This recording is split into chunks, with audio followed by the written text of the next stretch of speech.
Screen पर आप पाएंगे यहाँ पर एक प्रॉब्लम दे रखी है मेट्रिक स्पेस से रिलेटेड, जिसमें डिस्टेंस फंक्शन कुछ इस तरह से डिफाइन किया गया है। इसको आप अच्छे से समझ लीजिए। इनसाइड स्क्वायर ब्रैकेट ये आपका एब्सोल्यूट फंक्शन है और आउटसाइड में आपको ग्रेटेस्ट इंटीजर फंक्शन दे रखा है। क्योंकि ग्रेटेस्ट इंटीजर फंक्शन दे रखा है तो यहाँ पर आपको थोड़ा ध्यान रखने वाली बात ये है कि ग्रेटेस्ट इंटीजर फंक्शन कई वैल्यूज़ पर ज़ीरो होता है। क्योंकि अगर हम ऑप्शन ए को देखते हैं तो यहाँ पर क्या है, D X Y equals to zero if and only if X equals to Y. अगर मैं लेता हूँ greatest integer function of X, इसकी वैल्यू ज़ीरो होगी अगर एक्स लाई करता है इस इनइक्वालिटी में।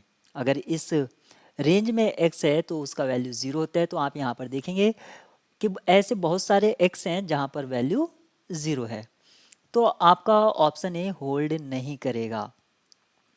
यानी कि अगर मैं x को 0.7, y को अगर मैं 0.5, इनका जो डिफरेंस होगा वो 0.2, इसकी वैल्यू आप पाएंगे greatest integer value of 0.2 zero होगी। यहाँ पर डिस्टेंस फंक्शन का वैल्यू तो ज़ीरो आ रहा है लेकिन x और y आपके इक्वल नहीं है, तो ऑप्शन ए यहाँ पर फॉल्स हो जाता है। एब्सोल्यूट फंक्शन अपीयर होने से सिमेट्रिसिटी होल्ड करेगी, उसमें कोई प्रॉब्लम नहीं है। क्योंकि एक प्रॉपर्टी फॉल्स हो रही है तो सिमेट्रिक तो ये फॉर्म करेगा ही नहीं। क्या यहाँ पर ट्रायंगल इनइक्वालिटी फॉर्म होगा? तो नहीं होगा। और किस तरह से नहीं होगा उसके लिए आप काउंटर एग्जांपल यहाँ पर देख सकते हैं कि किस तरह से ट्रायंगल इनइक्वालिटी यहाँ पर है। एक्स वाई जेड को अगर मैं इस तरह से कंसीडर कर लेता हूँ जैसे कि आपको मेरी स्क्रीन पर है, तो रेस्पेक्टिव कैलकुलेशन आपको कुछ इस तरह से मिलेंगी।